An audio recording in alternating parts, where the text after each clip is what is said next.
Donc on va faire une pose d'insert pour carquois d'arc sur une poignée d'arc récurve. Donc cette zone là, ici, donc c'est que du G10 et de la fibre de verre. Donc les inserts vont être posés dans cette zone là et non pas là qui est du bois. Donc on va mesurer un anthrax de 20,9 cm. Sur le réglé 20,9 mm.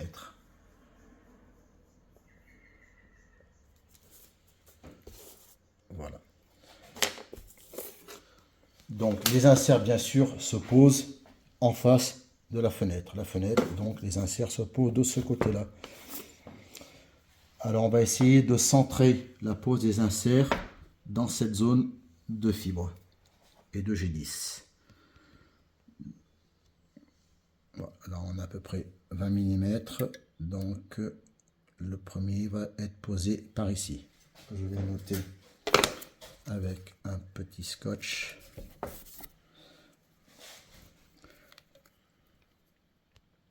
La moitié de 20 mm. Le premier sera ici. On va ajuster après. Donc je vais mesurer mes 20,9 cm et je positionne mon deuxième scotch. Voilà. Tac. 20,9.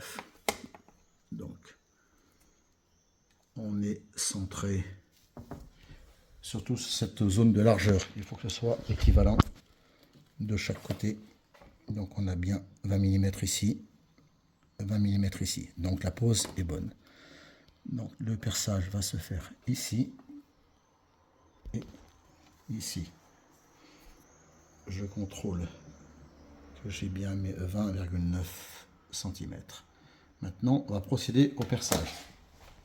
Nous avons nos inserts en laiton. La profondeur de perçage, donc ils font 9,5 mm. Donc en pouces, voilà ce que ça donne. On va revenir sur le système métrique. Donc on va percer à peu près à 10 parce que la mèche elle est conique. Une petite astuce sur la mèche pour la profondeur de perçage. Donc j'ai positionné un scotch à environ 11 mm. Comme ça, quand je vais percer, quand le scotch va venir toucher l'arc, j'aurai la bonne profondeur de coupe. Alors, j'ai calé mon arc bien à plat. J'ai mis des cales en bois de chaque côté, dessus, dessous, pour pas abîmer l'arc. Maintenant, on va percer.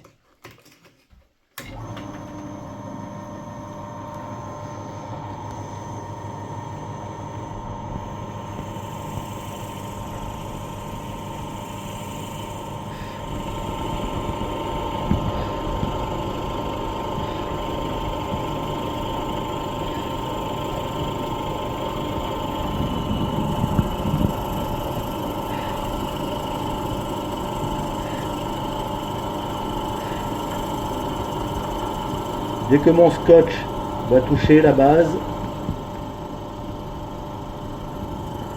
j'aurai mes 10 mm de profondeur. Voilà, donc le premier perçage, on va vérifier la profondeur avec ma jauge. Voilà. Donc j'ai 11 mm et 14 centièmes. Donc on est bon. Maintenant on va procéder au deuxième perçage. Alors, j'ai calé mon arc, encore une fois, avec mes cales en bois, pour ne pas l'abîmer. Ma mèche est bien centrée. On va percer. Tout doucement.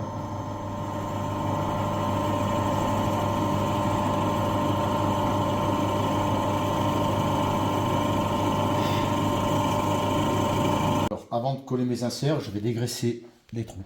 Un petit peu d'acétone, un coton-tige. Et je dégraisse les trous. Là, l'arc n'est pas verni, donc je ne prends pas plus de soin que ça. Sur un arc verni, attention de ne pas mettre de l'acétone sur le vernis autour. Je vais dégraisser mes inserts aussi.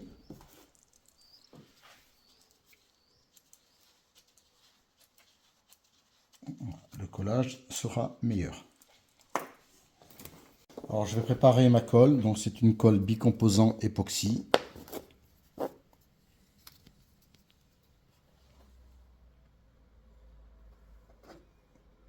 Celle-là, elle se met à part égale.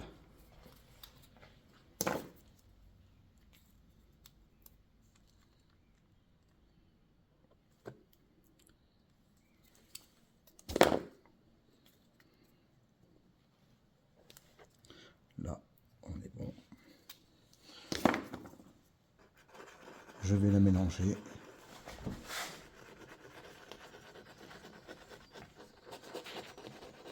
Voilà, je vais mettre de la colle dans les trous.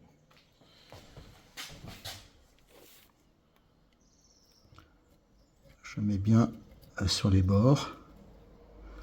Je vais reprendre un peu.